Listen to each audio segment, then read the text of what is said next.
This instruction is on the research required for senior design. The purpose of the research is to, number one, become an expert on the product that you'll be developing, and also research how others have solved the problem, including existing and similar products. And most importanently, to determine what the customer needs are. In other words, as you go through all of this research, pay particular attention to what the customer is expecting from this product. And from that, you will develop a list of customer features. You will conduct this research. The first thing you want to do is conduct interviews, because that will help you start to develop this list of customer features that you will enhance by all of the other resources. When you conduct interviews, you want to talk to people who have used the product, who have improved the product. You want to ask them about improvements that are needed. You want people who have furnished components for this product, what they would require in order to make the components better. Anyone you can think who would have an interest in this product. You want to interview several people.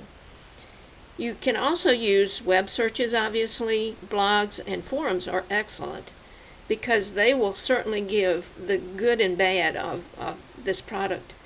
Articles, books, patents for sure, and previous senior design projects. In order to document this research, you can use a report template. The report template looks like this. It will be furnished to you. What you'll have is a lot of front matter, the title page, table of contents, and so on. All of this is front matter. You will not change any of this when you do the research. The research belongs, all of this is front matter, and then here's the body of the paper. And then here's Appendix A. The research will go in Appendix A. So that's where you will document your research. There's also a research example.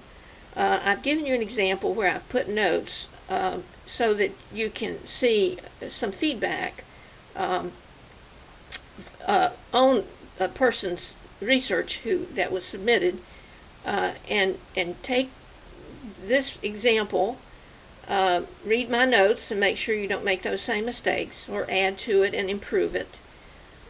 And you can see how the research is documented in the example.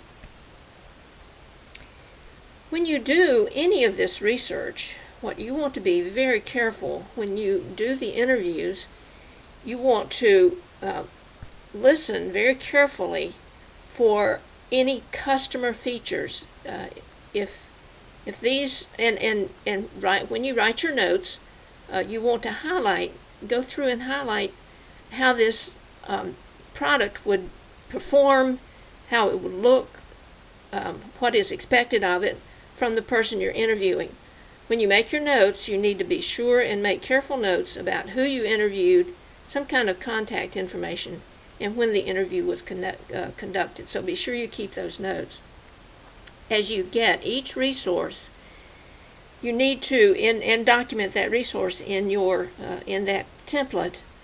You need to be sure to trap that information by going to References, Manage Sources. Make sure that the style is ISO 690 numerical reference, and choose New for a new source, a new source, and then it will give you dialog boxes to put in the information from that source. You may have personal interviews, you may have websites, you may have books, blogs, and so on that you would need. Be sure to grab each one of those so that you can use it later in the body of the paper. Again, interviews highlight the product features that are expected. If you have a website, this is how I suggested you do it. It's in a a table that has two columns. That one way to do it. This comes directly from the website. It's simply copy and paste straight from the website. This comes from the website. You want to right-click and remove those hyperlinks so that it doesn't clutter up your paper. In order to keep track of it, I suggest you put a text box and keep the URL for the website. And this is really important, the date that you looked at that website, because it may have changed if someone else goes to look at it, and the title of the page that you looked at. In addition, you're required to go through this information and put your own notes about what you found, what customer features you found in there that are either desirable or undesirable, so that you can make your list of customer features to make the best possible product.